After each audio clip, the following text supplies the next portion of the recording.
Learn the art of investing on Moneywise.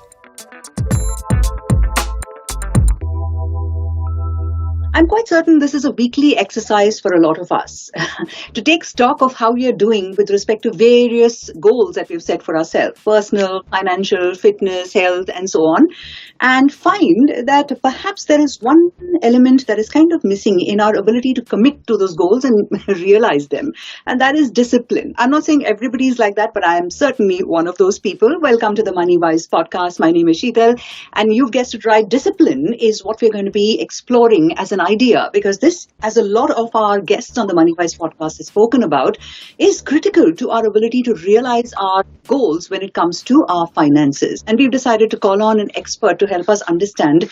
Khyati Vasani is here. She is Chief Financial Coach at Plant Ridge Consultancy LLP. And I always say, when there is talk of discipline, we almost always think of a classroom situation. And where there is a classroom, there has to be a coach. And that coach is Khyati for us today. By the way, she's been on a mission to help 10,000 families rewrite their money story. And she's been an entrepreneur since 14 years. Her passion lies in discovering the financial DNA of individuals. And she has, as a part of her organization, the privilege of being personal CFO to more than 400 families with a team of 12 people. She's been on panels with NDTV. She's been awarded with Young Innovator in Finance for 3 consecutive years. She's been a columnist at various mainstream publications. And that is why I believe she is the person we should ask this question to. And the question is, what is the need for discipline in our financial journey? But first up, welcome to the show, Khyati, and how are you doing today? Hi Sheetal. I'm doing absolutely fine, and it's a delight to actually be on this podcast. So if you could describe or define discipline in the context of an investor's financial journey, I think we would have gotten off to a great start on this podcast. So yeah, I come across a lot of people, Sheetal, and this is a single most thing, discipline, which is actually underrated when it comes to one's financial journey. But discipline is something which is very important in all walks of life. Even when we were actually kids and going to school, we could not really go whenever we wanted to, and we could not just move out of the school when we wanted to. We had to be disciplined in terms of timing. Even there were lectures were of that limited timing, and the teacher also had to end that lecture in that 45 minutes. So, those little things are very, very important. And what happens is, cumulatively, when you do that for many years together, that is where you'll actually see the results. So it is same when it comes to discipline. I call it like the most important ingredient for your financial success. And it's same like fitness. If you don't really work out daily, you won't see results. Right. So it's same with your finances. If you don't do it in a disciplined manner regularly, you're not going to be able to see any considerable results. And then, people come back and say, okay, this is only something for people who already have a lot of money and not something for. That's a great explanation. You've given us 2 analogies over here. One is that of fitness, and I think people can understand that. And the school one, I think, was brilliant. You can't simply just walk into a school when you want and leave when you want and expect to actually get an education. I love that analogy already. But let's boil it down to behaviors that one can then associate with being disciplined. Because so far, understood the importance of it, but exactly what must I do to be disciplined when it comes to my investment journey? So, Sheetal, there are quite a few things that one can do, but today I have listed down 5 things that, at least as a beginner, one can think about doing. First and the most important thing is budgeting. Your monthly and annual budget needs to be in place. When I talk about budgeting, sometimes it sounds really boring to people that, why budgeting? Why must I leave, my entire month just out of a certain amount of money? Right. Budgeting is something which is very important. Even like a large companies have their yearly budgets, have their monthly budgets. Even our country comes up with the budget, right? So your family also is an organization in itself, a small little organization. And I think this organization, for the success, also has to have budget in place. Right. And more important, to stick to that budget and align it within the family. Set up your annual budgets, like how much are you going to spend on a holiday? Let's say if you've taken, a very, very great luxurious holiday this year, maybe next year you can do a good Indian destination, which is within the budget. Right. And you need to learn to balance it that way. So budgeting, one thing. The second thing which one can actually be disciplined about is having enough amount of emergency coffers. We always think emergencies can only happen to our neighbors. But we've been working with so many clients, and we do see that, any day it can come to anybody. And that is the reason you need to be prepared for it. So at least 3 to 6 months of your expenses, you need to have it in liquid instruments. Third, have a systematic approach. Stick to a monthly and annual commitment. Let's say if you're saying that you're going to save 20,000 or 50,000 per month, stick to it. Just like you have your EMIs going for your home and car, let this be an EMI for your child's education, EMI for retirement, etc., etc. And obviously, we all have heard from Warren Buffett that actually you spend whatever is left after saving. So let all of this go between 1st to 10th of month, and then you live another 20 days out of whatever you left with. And let's say if you're deciding that I'm going to use my annual bonus to pay my home loan, stick to it. It's very important. Fourth thing, tag your investments to your goals. So, in India, we don't really have this concept. Whenever we invest, we just see what kind of investment is it, what kind of returns is it giving. And, if somebody influences it, like a friend or somebody from a family or a neighbor, if we see they've got it and they are liking it, we also go ahead and jump into it. But that's not the right way to invest. It's important for you to understand if it's matching your goal. And then after you invest, tag it to the goal that this is something I'm going to use for retirement. This is something for my home. This is something which I'm going to use it for my child's education. Right. And don't withdraw prematurely. You only withdraw when you closer to the goal. You don't withdraw before that. Even if you do these 5 things, it will actually help you go a long way, according to me. Those are the 5 habits to inculcate in yourself if you want to be more disciplined on your financial journey. Now, Khyati, what according to you is the importance of discipline in investment? Or rather, how can investors be more mindful throughout their journey? What are the kind of things that happen that require discipline in the investment journey? Absolutely. So again, giving you a same analogy back to school, if we have our exams, the annual exams in the year, we cannot just study for 2 days and, say that, I'm going to clear it. No, it doesn't happen. You have to go to school, you have to take your classes, you have to study through the year to clear the examination. Right. So it's same when it comes to investing. You have to consistently keep doing to see the results. Like Warren Buffett, if you see his portfolio, for the first 20-25 years, his portfolio grew negligibly. But now every year, it's growing like in leaps.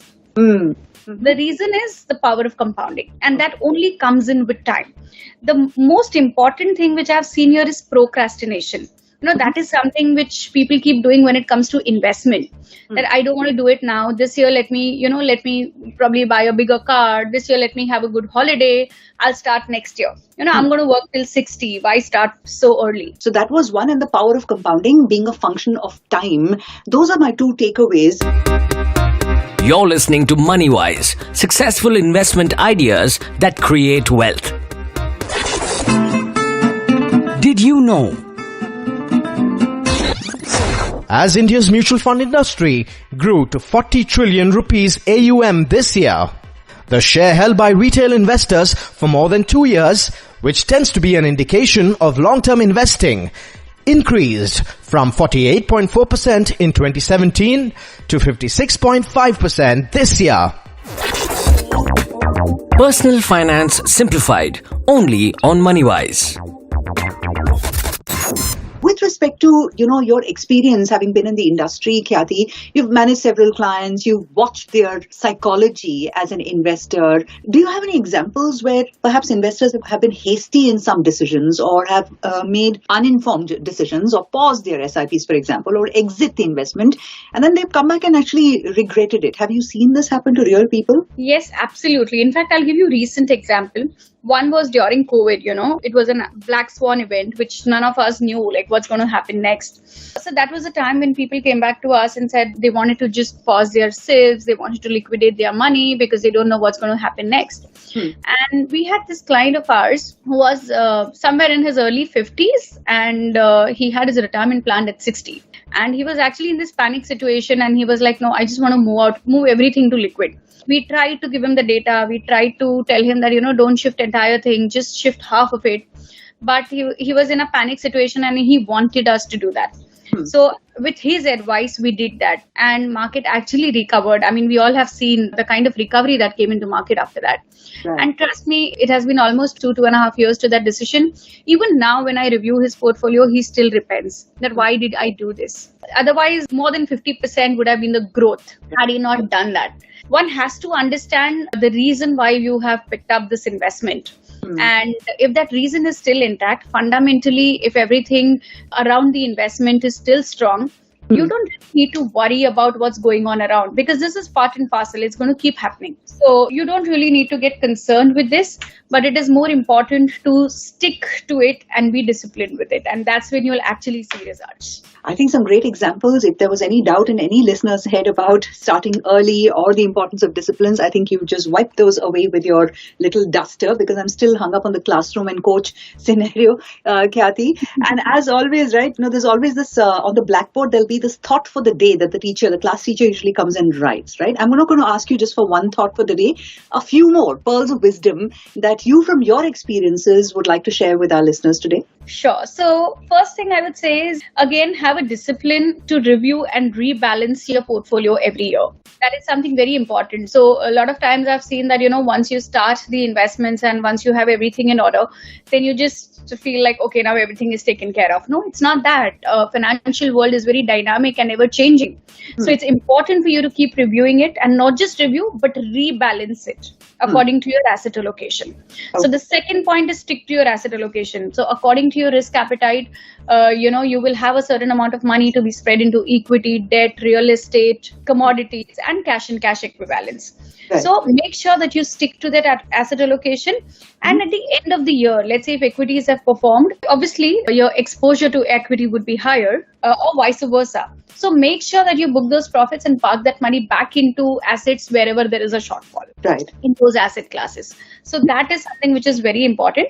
Third thing I would say is don't be emotional with your investments, because moment you do that, the very purpose of investing gets actually diluted. And trust me, even I, like in my office for my portfolio also, I have an assigned financial coach. And I make a point to listen to my coach, and I don't deviate from my coach. So it's very important, because obviously even I'm going to have my emotions with my money, Right. So it always makes sense to actually separate it and then look at it. If a financial coach has a financial coach, then what is my excuse is the question I'm asking myself right now. And I think it was wonderful. You just put discipline in a whole different perspective, a financial kind of perspective for us over here. Although, like we said at the start of this podcast, it's not a word that we are very unfamiliar with. We try and we grapple with discipline in multiple areas of our lives. And why not when it comes to our financial and life aspirations? One more question I had for you, and this one is little out of the box, because I was curious to know how you started your financial journey. Who is that inspirational figure in your life? Was it Warren Buffett? I found 2-3 mentions of him in your story so far. Or was it someone in the family who said, now is the time, let's get started. You will earn your money and you will invest your own money. Don't ask me for money. Did that happen to you? No, that none of it actually happened. So what happened is 2006, I had an opportunity to work for a very short period of time with CNBC Awas. And that's when I realized that, when it comes to financial literacy, we are actually very poor. And people really need this guidance and support.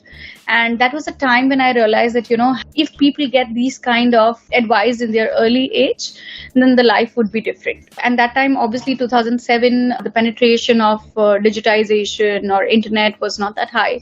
And actually, I was just probably at my second year of my graduation that time. So that was the time when I had this calling that I want to do something in personal finance space. That gave birth to this organization.